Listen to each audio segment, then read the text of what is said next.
Indonesia terletak di garis khatulistiwa yang menyebabkan Indonesia beriklim tropis. Dan juga Indonesia dilewati oleh cincin Asia Pasifik yang menyebabkan rawannya terjadinya bencana alam. Lalu, apakah tsunami itu? Mengapa ia bisa terjadi? Singkatnya adalah, tsunami adalah gelombang laut yang besar dan cepat serta bersifat merusak yang diakibatkan oleh adanya gangguan atau perubahan pada dasar laut maupun kolam air laut. Tsunami yang terjadi disebabkan oleh dua hal. Yang pertama, Ring of Fire atau cincin api, di mana garis yang memanjang dari barat daya Amerika Selatan di bagian timur hingga sebelah tenggara benua Australia di sebelah barat. Cincin ini yang menyebabkan seringnya terjadinya bencana alam di Indonesia. Banyak sekali gempa bumi yang terjadi setiap tahunnya dan juga gunung meletus yang menyebabkan terjadinya tsunami. Meteor jatuh pun bisa menyebabkan tsunami, tapi kemungkinannya sangat kecil karena jarang sekali meteor jatuh ke bumi setiap tahunnya. Oleh karena itu, ada penyebab lain, seperti gunung meletus. Longsor batuan yang disebabkan oleh gunung meletus menyebabkan gelombang dari tengah laut menuju daratan yang menyebabkan tsunami. Seperti ini. Berikut adalah beberapa tsunami besar yang terjadi di Indonesia.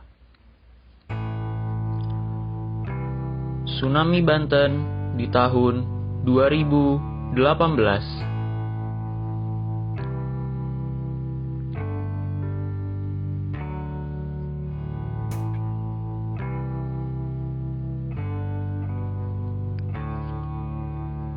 Tsunami Pangandaran di tahun 2006.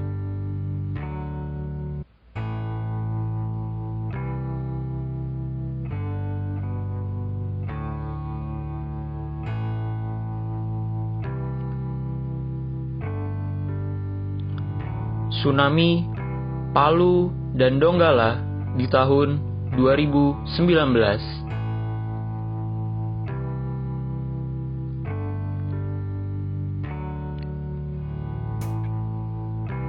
Pada video kali ini, kami akan membahas dan menganalisis tsunami besar yang melanda pantai barat Pulau Sulawesi, Indonesia, bagian utara, tepatnya di Kota Palu dan Kota Donggala.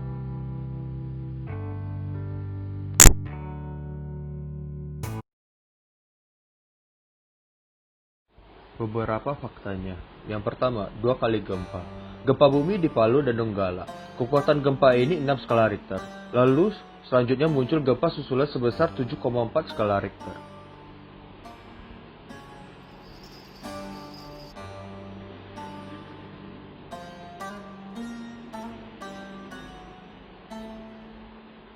Yang kedua, peringatan tsunami dicabut. BMKG mencabut peringatan tsunami tersebut, dan tidak lama dicabut, tsunami pun terjadi.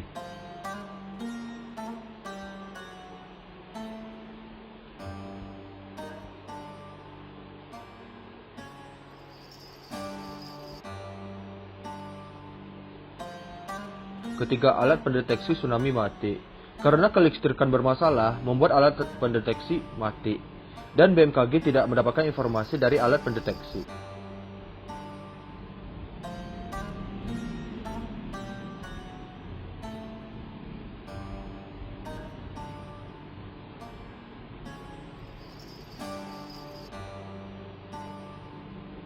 Keempat, 800 orang tewas. Korban jiwa yang berada di Palu adalah sebanyak 800 orang, dan di Donggala 11 orang. Mayoritas korban kena karena tertimpa reruntuhan.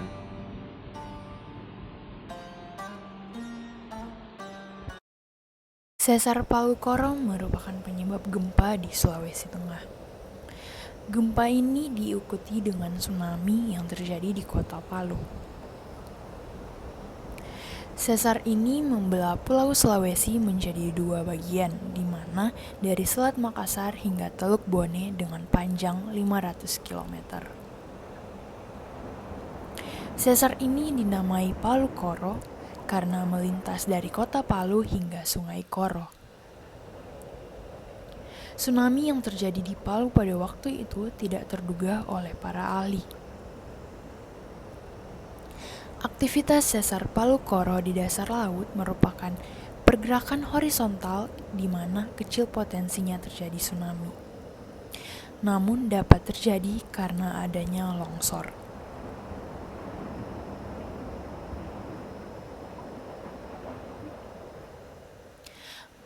Material bangunan yang ada di pesisir pantai Teluk Palu. Yang pertama adalah batako. Material batako ini tidak memenuhi syarat bangunan tahan gempa karena memiliki banyak bukaan. Selanjutnya ada kayu. Material kayu ini tidak memenuhi syarat karena kayu yang digunakan merupakan kayu dengan kadar air serta tidak diawetkan yang menyebabkan kayu tidak rapat dan mudah rusak. Yang terakhir adalah batu bata. Material batu bata tidak memenuhi syarat karena kolom hanya dibuat dengan dinding bata yang menyebabkan kolom menjadi kecil dan tidak kuat untuk menopang beban. The number you have dialed has been changed. The new number is... Please note, the new number is